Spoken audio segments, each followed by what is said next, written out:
I remember the exact moment I realized I was invisible. In my own home, it wasn't a sudden realization, but more like a slow, cold shadow creeping over everything I loved. It was my 18th birthday, a day that should have been about milestones and new beginnings. But as I sat at the dinner table, the only sound was the clinking of silverware and my father's voice praising my brother Leo. Leo had just received a varsity scholarship, my acceptance letter to Yale, the one I had worked 3 jobs to qualify for, sudden opened under a pile of junk mail on the kitchen counter. Leo is the future of this family, my father said, his eyes gleaming with a pride he never showed me. My mother nodded, already planning a party for him. They didn't even ask if I wanted a piece of cake. They didn't even notice I hadn't eaten. That was the night I decided to stop being a ghost and start being a storm. You see, in the suburbs of Ohio, everyone thinks they know your story. They see the quiet girl who works late shifts at the diner and assume she's just getting by. They don't see the coding projects at 3:00 a.m. They don't see the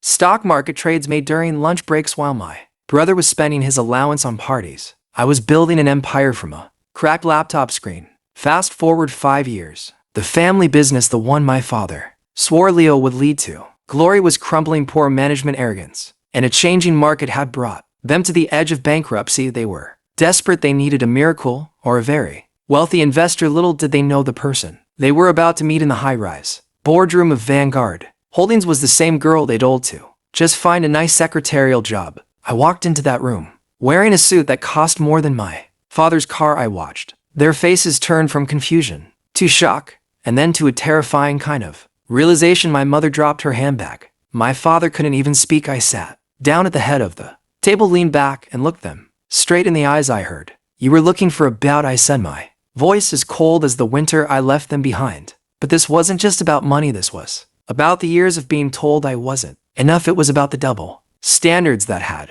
defined my childhood. As I looked at my brother, who now looked like a ghost of his former self, I felt a strange mix of pity and power. I wasn't there to save them. I was there to own them. The negotiation lasted for hours. Every time my father tried to invoke family loyalty, I reminded him of the tuition he refused to pay. Every time my mother cried about sacrifices, I showed her the bank statements of the bills I paid for them anonymously while I was sleeping on a dorm room floor. They had no leverage. They had no options. By the time the sun began to set over the city skyline, I owned the house. I grew up in the company my father built and the very ground they stood on.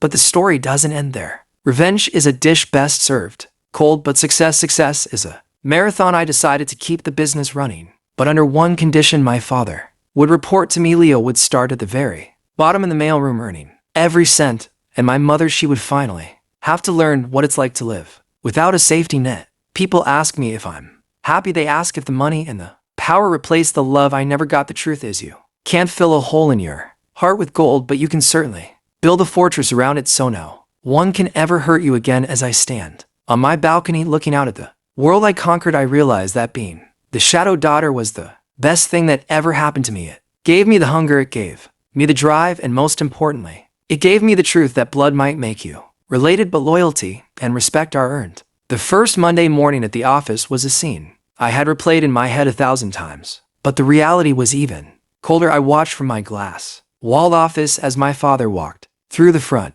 doors, not as the CEO, but as a consultant reporting to a board that I controlled. He looked smaller than I remember. The confidence that used to fill the room had evaporated, replaced by a nervous twitch in his hands. He had to badge, and just like everyone else, he had to wait for the elevator. He had to wait for me downstairs in the basement mailroom. Leo was facing a different kind of reality. I had the security cameras pulled up on a small monitor. On my desk, I saw him standing over a mountain of packages, looking confused and exhausted. This was the boy who had everything handed to him on a silver platter, now sweating in a room that smelled like cardboard and old ink. It wasn't about being cruel, it was about teaching him the value of the ground he stood on. Around noon, my father finally knocked on my door. He didn't barge in like he used to. He stood there holding a folder, waiting for my permission to enter. "Sit down, Howard," I said, using his first name for the first time. The flinch in his eyes told me everything. We went over the quarterly losses he had hidden, the bad investments, and the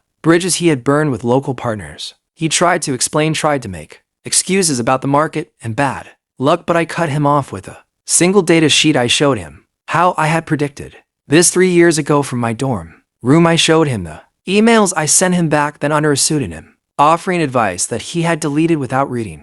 The look on his face wasn't just shame, it was a realization that the person he had underestimated was the only person who could have saved him. But then the real test came. An old business rival of his, a man named Sterling, who had been trying to hostilely take over the company for years, decided to strike while the family was vulnerable. He thought he could bully a young girl into selling the remaining shares for pennies. He called a meeting that afternoon thinking he was going to walk away with the keys to my kingdom. Sterling walked into the boardroom with a smirk, throwing a contract on the table. He started talking about protecting my interest and how a girl like me shouldn't be burdened with such a messy business. I let him finish. I even let him pour himself a glass of water. Then I pulled out my laptop and projected a series of files onto the wall. They were Sterling's private offshore accounts, his history of market manipulation, and the secret deal he had tried to make with our competitors. The room went dead silent. I told him that not only was I not selling, but I was also filing a formal complaint with the SEC within the next 10 minutes unless he signed over his own logistics firm to me as compensation for his attempted intimidation. By 5:00 p.m. I didn't just own my father's company. I had swallowed his biggest rival whole. I walked out of that boardroom and saw my mother waiting in the lobby. She looked at me with a mix of fear and something that looked like newfound respect. She tried to invite me to dinner, tried to act like we were a normal family again, but I just handed her the keys to a new, smaller apartment I had leased. For then the mansion is being sold. I told her calmly, it's time to live within your means. As I drove away in the rain, watching the city lights blur against the windshield, I realized the transition was complete. I wasn't the shadow anymore. I was the light that revealed everything they had tried to hide. I could hear the echoes of the past, the quiet kitchen they ignored, letters, the feeling of being less than, but those voices were fading in. Their place was the steady hum of an engine and the knowledge that I had built a life they could never take away. The world saw a successful CEO, but inside I was still that girl at the McDonald's drive-thru. Only now I was the one deciding who got served.